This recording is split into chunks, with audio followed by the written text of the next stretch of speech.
tribute to the late Flight Lieutenant Jerry John Rawlings, GH 1158, retired by the Ghana Armed Forces.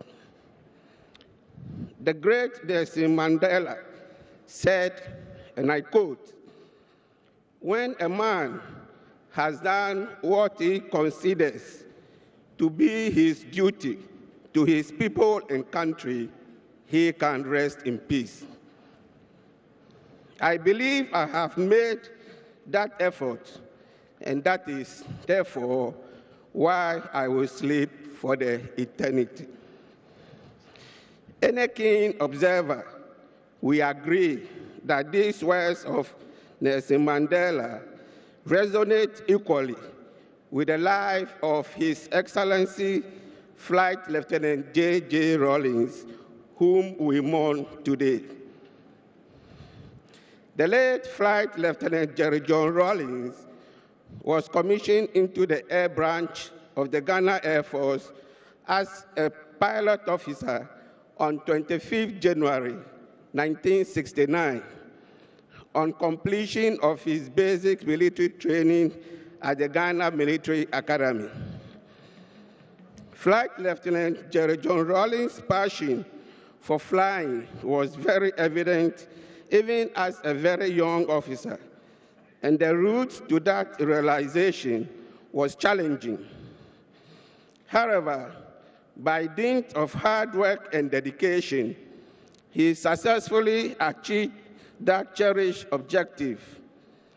Indeed, he was adjudged the best graduating cadet and was awarded the much coveted Speedbird Trophy, an award which every flight cadet at the flying training school in Takoradi dreams of. His career as an Air Force officer began at the Air Force Base Takoradi as a squadron pilot. Over time, he distinguished himself as a fighter pilot, demonstrating his exceptional skills in aerobatics. In addition to flying duties, he was also the base adjutant. From June to December 1970, Flight Lieutenant Jerry John Rawlings was posted to the Communications Squadron of the Air Force Base Accra as a squadron pilot. Subsequently, he was reposted to the No. 1 Squadron of the Air Force Base Takoradi from December 1970 to January 1971. His passion for precision and adherence to flying procedures, coupled with his dexterity at flying, earned him an appointment with the renowned No. 4 Squadron from 1971 to June 1979. He simply loved his job as a pilot. His situational awareness and rare skills with cockpit management and the art of flying were exceptional. He was also known for his love for other machines, especially motorbikes. Whilst in active service, he accepted extra-regimental assignments willingly and always executed them to the required standards. He was very firm, fair, and straightforward on his principles, especially when it came to dealing with his subordinates. He exhibited good leadership qualities at the flight lines and at social gatherings.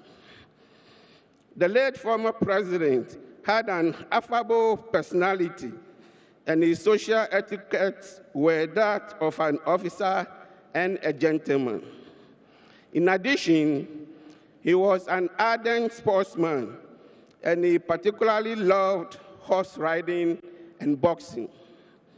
He served on the Inter-Service Boxing Organizing Committee on a number of occasions, and as the officer in charge of the Ghana Armed Forces boxing team, led it to win several laurels, both at home and abroad. His involvement in the political history of Ghana is now legendary and hardly needs any repetition. He had a deep sense of patriotism and nationalism and was very considerate of others, no matter their status in society. His daunting spirit was unbreakable and could never be affected by any challenging task. He will be remembered as the longest-serving head of state of Ghana and the architect of the Fourth Republic, which has been the most enduring. Most of the current serving personnel of the Ghana Armed Forces never met Flight Lieutenant Jerry John Rawlings whilst he was in active service. They only know him from open sources as a revolutionary and a Democrat who has left an indelible mark on the Ghana Armed Forces and the nation. One little-known fact is the amendment of the Armed Forces Regulations on Discipline, in which the trial by a sole commanding officer was replaced by the current disciplinary board. This was implemented by the late president and was informed by his empathy towards his subordinates and his sense of fairness. He was also the brain behind the formation of the 64 Infantry Regiment and the extension of 7 years from 18 to 25 years for soldiers until the recent further extension to 30 years. He was once both the Chief of the Defense Staff and the Commander-in-Chief of the Ghana Armed Forces, and was honorably released from the service on 14 September 1992. Your Excellency, your sudden departure has robbed the Ghana Armed Forces, the nation, and indeed Africa, of a treasured statesman, compatriot, nationalist, and a Pan-Africanist. Your personality accommodated a wide oeuvre, a quintessential lover of flying, a man with an unflappable revolutionary zeal, and an unabashed Democrat. You were brilliant, witty with a gift of eloquence, sarcasm, and humor, which came to you without effort or deliberation, thereby drawing crowds to yourself. You have shaped our national destiny, and you can now rest in peace. The words of William Shakespeare in his book, Julius Caesar, sum up the life of our departed president and statesman. Quote, "His life was gentle, and the element so mixed in him that nature must stand up and say to all the world, this was a man," unquote. We are consoled that he is lying in the bosom of his maker until we meet again to soldier on in heavenly bliss.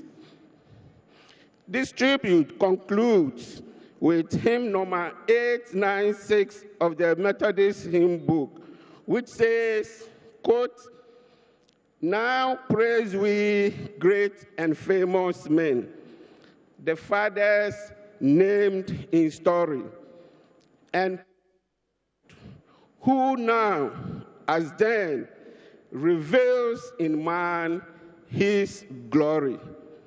Rest in perfect peace."